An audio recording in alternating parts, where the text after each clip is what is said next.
Hello, welcome back if you are new here to my channel. I'm flailing today. My name is Ariel and I make videos about books. Today we have the monthly reading wrap up for August. I forgot what month we were in for a second. The past few months have just jumbled together into one. So for August, we're going to talk about the books that I read. And this month was actually a very good reading month. I read a lot and I had a lot of 5-star, like genuine 5-star, not just like in the moment I thought it was a 5-star, like after multiple days it's still a 5-star read. So that's fun, and yeah, we're gonna talk about them. So the first book I read was actually an audiobook.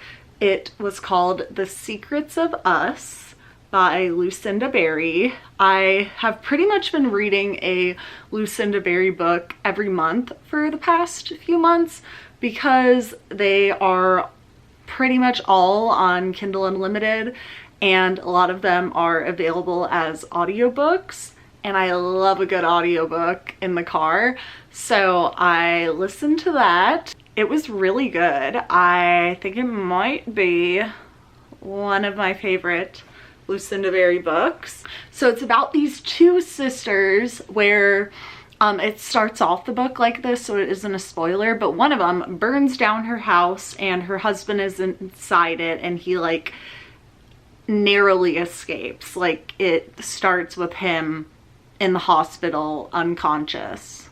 Yeah.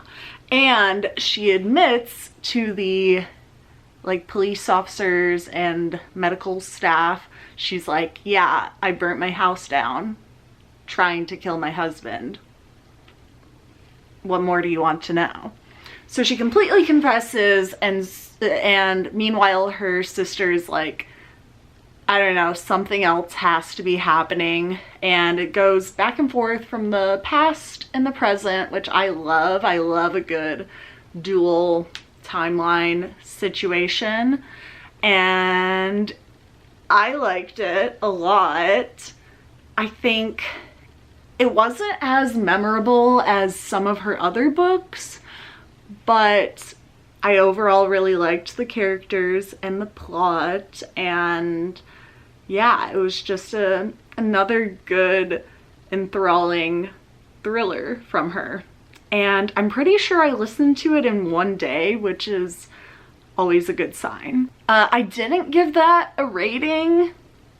So thinking back, I'm gonna say it's a solid 3-star, just because it didn't like fully stick in my mind, and I think she could have done something a little bit different with the twist.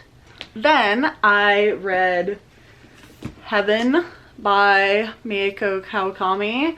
Sorry if I just butchered that, but yes. I first read this on my Kindle, and I ended up buying it like a little bit in because I was like, I like this, and I own a different one of her books, so I was like, they'd be cute next to each other. I hate my reasoning for buying books, but it actually was a very good book. It is definitely, I feel like there's this trend with Japanese literature, and I haven't read a lot with contemporary Japanese literature. It's very no plot, just vibes, and that's what this was. There was a plot, but it really wasn't important. It was more so like an exploration of the thinking of the character. It basically is about bullying and these two kids in middle school that both are being bullied, and they form like a friendship, a connection together to build relations in the midst of everyone hating them. This is one of those books that overall I don't know how I feel about it, but it had a lot of standout quotes that, and like thought-provoking ideas that had me in the moment reading it like contemplating, you know? And I feel like a lot of contemporary Japanese literature does that, where you get to the end and it doesn't really have an ending and you're like, what did I just read? And you have to go online, you have to Google what you just read. But while you're reading it, you're like, yeah, I'm vibing with this. Oh, that line is so good. Oh, that paragraph really hits. I could write a whole essay about this one sentence that you just wrote. But then you finish it and you're like, what? Because they don't really have a, you know, succinct ending, and then you realize like, oh, this wasn't a story at all. It was just a bunch of thoughts like put together. Is this making sense? I think it is. Like, for instance, this is like Convenience Store Woman.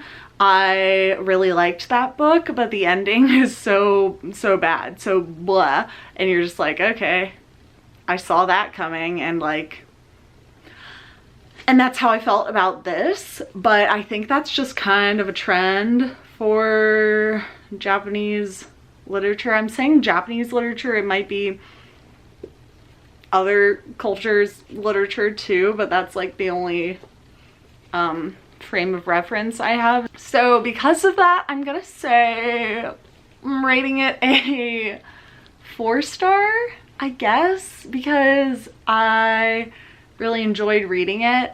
It's just at the end, I am super confused about what I just read. But like, good vibes during it. Then I finished the 3rd book in the off-campus series, The Score, which I have some thoughts about. I did not love this. I did not. Which is funny because I feel like this is the most loved book in the series, or The Deal. Like, people either love The Deal or The Score, and I've heard a lot of rave about The Score, but I thought this was the worst one so far. You would never guess from my mini annotations, but yeah, it just felt very much like they didn't have a connection. Like, I feel like their connection was very much based in sex, and I guess you could say that with the other books too, but the other ones like felt, I don't know, it felt like a deeper connection, but this one did not. And maybe it's because it started off as them being like friends with benefits and then they got into a relationship, but I just could not see the connection between them. And Dean was cool, but I never was that, I don't know, into his character. I don't know, but also I have very bad opinions with these books because I really liked The Mistake. That one I think is my favorite one so far, just because Logan's character arc was so dynamic and so good. And I feel like, I don't know why I didn't love this one. But nevertheless, still an entertaining read. It's interesting because I feel like with all of these books, she kind of makes a point to have both of the characters have like the same love language. You know what I mean? Like, there's like gift giving and words of affirmation and physical touch and stuff. And these two definitely had physical touch as their love language. And I think that's why they work out so well as characters. And then I was like, the first book, The Deal, definitely quality time is their love language, because they would just spend hours watching movies and stuff. And then the second book, I was kind of thinking of like what it could be, and I was thinking maybe like acts of service, but then I was like, no, that's just because Grace would command Logan to do things and he would do them. So she didn't really show him any love, but I still liked that one. But anyway, that was a ramble, but something that I noticed that I thought was cool. So yeah, this would probably be like a 2.5 star, maybe 3. Next, we have My Killer Vacation. I read this on a cruise that I took. Anyway, this was not what I was expecting whatsoever. I was expecting a mystery. It did not have much mystery, but the spice, very good. I loved the main character and did not love the guy, but I loved the girl, so it like evened out. And yeah, the mystery in this was so dumb. So dumb. Like they had no clues to what it could be. And then they just like said what it was at the end and I was like, what? This doesn't make sense. But I've heard that from a lot of people, so I don't think I'm alone in that. It was a very nice beach read or cruise read. So because of that, I'm gonna give it a 3 star. Then I listened to the first book in the Miles High Club series, The Stopover. And this book is about Jameson Miles and the girl. I don't remember her name. I'm on the second book, so now I really don't remember. But anyway, it's about this man who owns a media company, media conglomerate, and he's the CEO. What does conglomerate mean? Why did I just say that? And he meets this girl on a plane and they have a little one-night stand, and then they're like, we're never gonna meet again. And then they do, obviously, and things ensue. And he's like very grumpy and also like domineering, and she's a baddie. Like, she doesn't just like submit. Yeah, she's like kind of more sunshine, I guess, if we're gonna go with grumpy sunshine. And I actually really liked this. I was surprised, very surprised that I liked it, but I did think it went on a little long. The book is like 400 something pages, and it definitely did not need to go on that long. It could have been cut in half and would have been just as good, but the spicy scenes were great. And I, for the most part, liked their relationship. Again, I really liked the girl, did not like the guy. I think that's a trend for this month. And yeah, it was a surprising like 3.5 stars. Like, it was enough that now I'm listening to the second book, which is, I don't know, a good sign for these random Kindle Unlimited romance books. Then I listened to another Lucinda Berry book, which was The Best of Friends, and I didn't really like this one. It didn't vibe with me. First off, she introduced so many characters at once that my head was just like so confused and reeling, and that might have not helped that I was listening to it, so it could have been like a little bit harder to process. This book is about these 3 friends. 2 of them die and 1 of them survives, and so it's like assumed that the one killed the other 2. But then it's also like, did they commit suicide? What happened?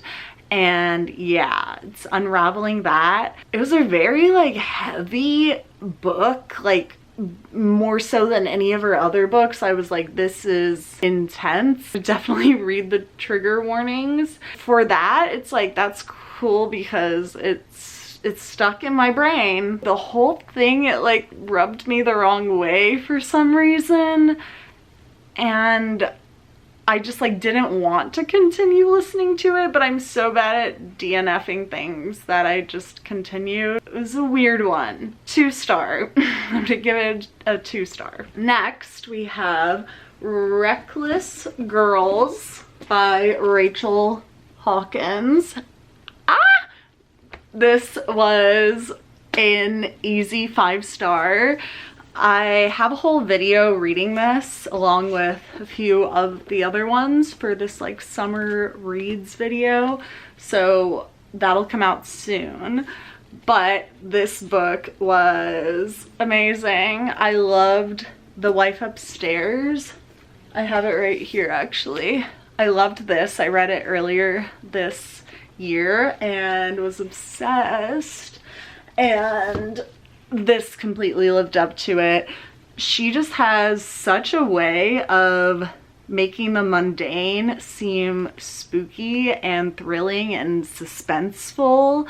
Like at the beginning of this book, nothing weird was happening, but it just felt eerie, and I think that's a very powerful writing ability. This book anyways is about this couple, and these two girls go to an island and things happen. I'm just gonna say that. I think you should go in not knowing anything, because that's what I did, and it was such a great time. Then I read 9 Perfect Strangers by Leanne Moriarty, and this is a big book. It was far too long.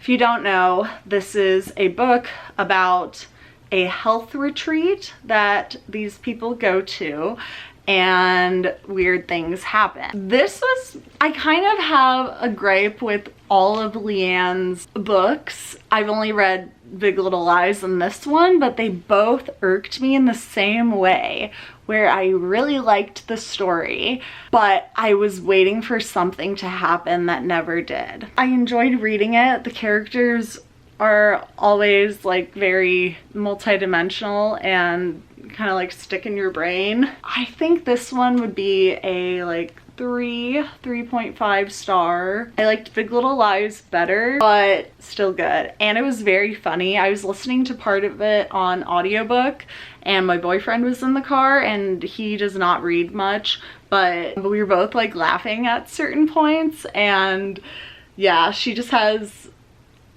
a great writing voice. Next, we have Funny You Should Ask. I loved this book. Again, I'm gonna talk about it more in depth in the summer reads video, but I loved this. This was so unexpected for me to like, but it was so good.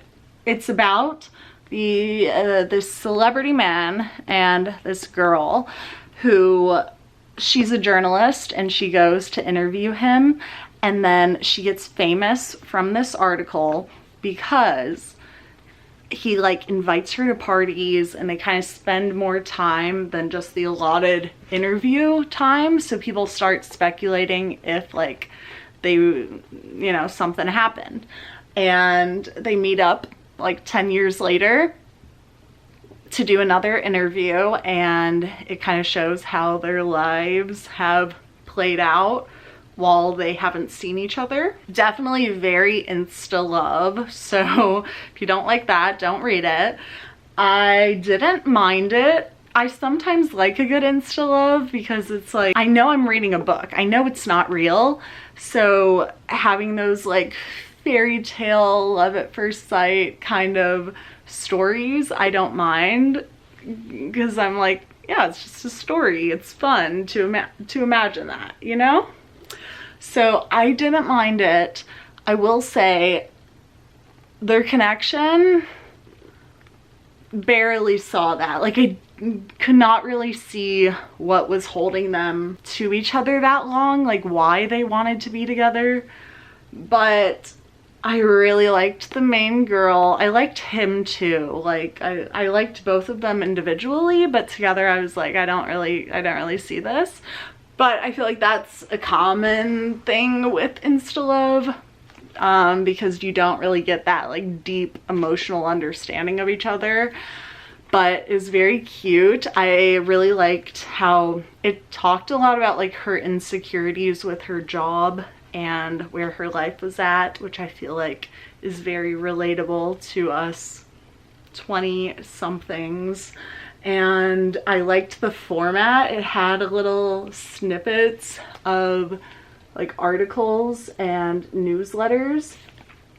and things that the journalist character wrote or that were about the celebrity in it, which was interesting. It broke it up well. I loved this, so I gave it a 5-star. Might not be for everyone, but really good. Then I have One Italian Summer, which we're just starting the 5-star chain because another easy 5-star read. I have heard only bad things about this book, which honestly, the books that I hear bad things about, I love reading because I have such low expectations that it usually blows it out of the water. And that was definitely the case with this book. It follows this girl who, do you love how I forget the characters' names immediately after reading the book? This girl, Katie, her mom dies and they were supposed to take a trip to Italy because her mom like loves it there, and her mom ends up dying before they can go, so she goes alone and she gets into this like time loop alternate universe where her mom like joins her in the Amalfi Coast. I really liked it. I thought it was one of those books that is like an interesting, fun novel, but then it also has a lot of deep poignant, why do I keep using these words that are not coming out of my mouth correctly? Has deeper stuff within it. Okay, that's better vocabulary for my brain right now. I worked a 10-hour day today, if you can't tell. But yeah, just trust me, this book hit so hard. I do agree with everyone that she was a little mom obsessed, but that's kind of the point.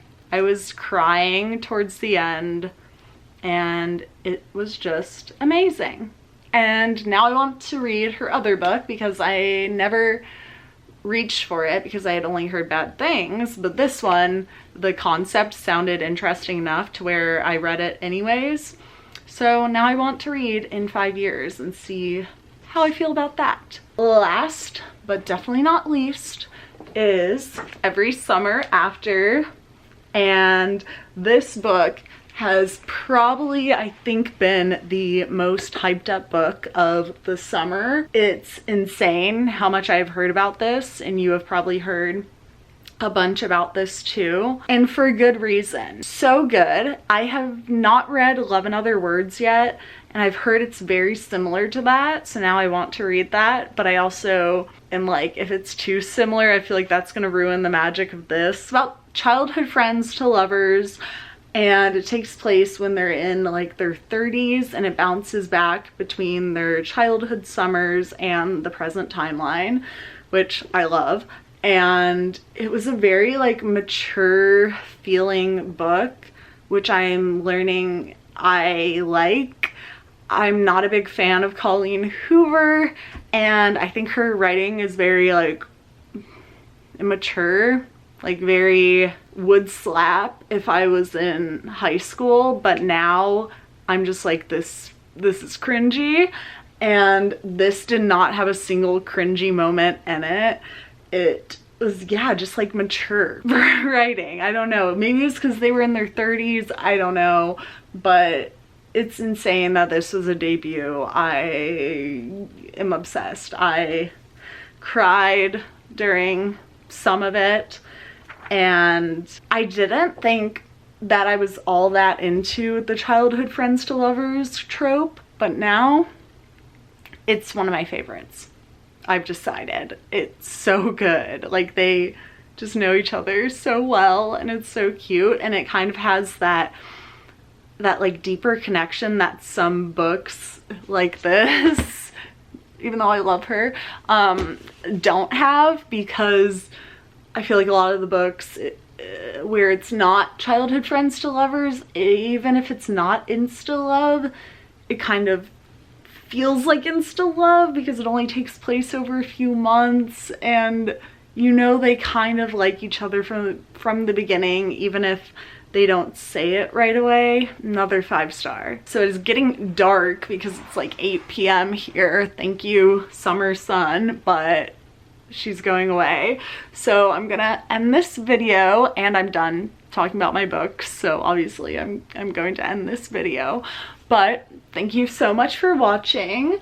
Let me know if you have read any of these books and what you thought. Let me know if like my opinions are wrong or not wrong, but like you disagree with, because some of my opinions, probably a lot of people will disagree with, and I want to hear about that. Thank you for watching, and have a good rest of your hours that you are awake for today. Cool. Awesome. Thank you. Bye.